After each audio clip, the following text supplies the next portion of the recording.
It is not very often that we see a device that is truly different from most of the handsets out there on the market. However, Sony Ericsson's Xperia mini devices are just one of those rare occasions. This is Ray with Phone Arena, and you're watching our video review of the Sony Ericsson Xperia Mini Pro. What makes the Xperia Mini Pro so different is its ultra-compact design. It is so small that it can be easily fit even in the smallest handbag. However, due to its excessive thickness, it won't go unnoticed in your pocket. Another aspect of the Xperia Mini Pro which further differentiates it is its stylish appearance, which is not something very common among Android devices. Thankfully, Sony Ericsson has increased the screen size from 2.5 in the original X10 Mini to 3 inches here, which makes the handset a lot more usable. In addition, the screen resolution has also been increased from QVGA to HVGA, which is not something groundbreaking, but it works fairly well with this 3-inch screen size, managing to deliver some relatively crisp details. The keys around the handset left us with some mixed feelings. For example, the 2-stop camera shutter is very good. You can definitely sense the 2 stops of it, but the volume rocker, for example, is relatively stiff, and such is the home key here. The power and lock key is relatively usable, but its small size makes it a bit uncomfortable. The sliding mechanism of the Sony Ericsson Xperia Mini Pro is very solid. The upper part of the handset snaps firmly into place without any wobbling effect here, and it reveals the 4-row QWERTY keyboard. It does not have some premium feel to it, but the keys are nicely spaced from one another, and they have a nice travel to them and a very clicky feel. So the Xperia Mini Pro presents us with some very decent typing experience.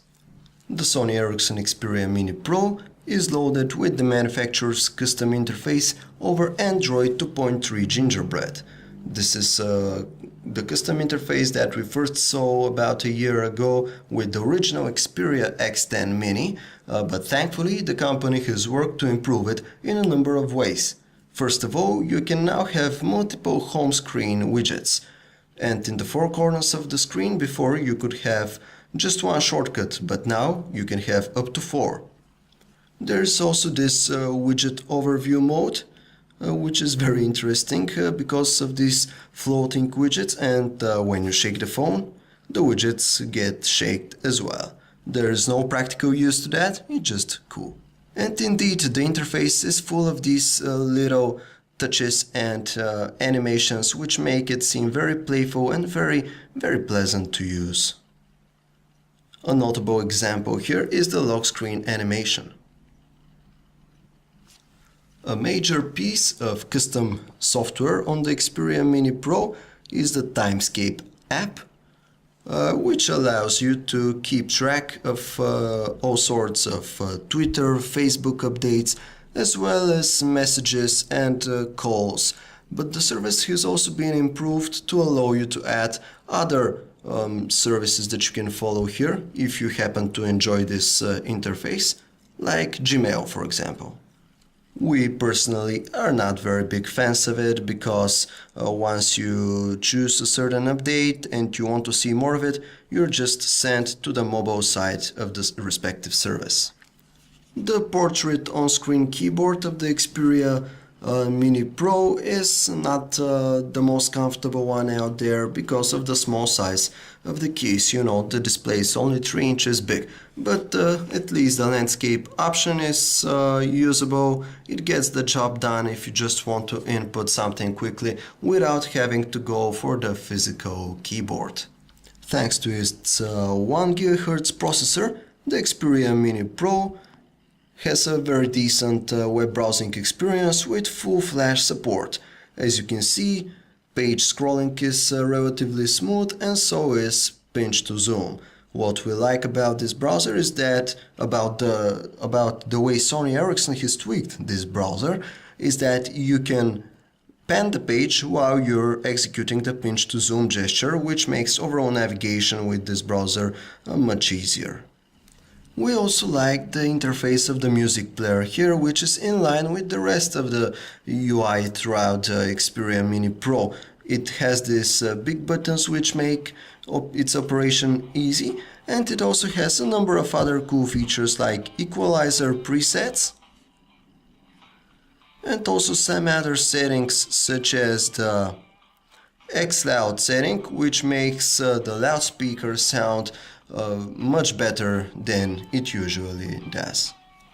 The interface of the camera is also very pleasant to use, especially with these drawers here which expand your options. It is also customizable, so you can change the places of your settings and thus keep the ones that you need the most at your fingertips here. Unfortunately, the 5 megapixel images of the handset are more like a checkbox feature, as the Xperia Mini Pro shoots photos which are more like 3 megapixels. The colors are overall realistic, but also a bit dull. And the same observations go for the 720p HD video. Voice quality in the earpiece of the Sony Ericsson Xperia Mini Pro is average at best, while loudness is okay. Voices sound quite sharp and unnatural. The same goes for the microphone of the handset, which manages to transmit some equally average sounds. All in all, we can conclude that the Sony Ericsson Xperia Mini Pro is a very capable and ultra-compact smartphone for those of you who are not into giant 4-inch screens. In addition, it is very cute, and when you factor in its usable QWERTY keyboard and playful interface, it seems like the Sony Ericsson Xperia Mini Pro is a dream come true for those users that are into compact handsets. If only its camera could be a bit better, but one can never have it all, you know. This was Ray with Phone Arena. For more details, check us out at phonearena.com.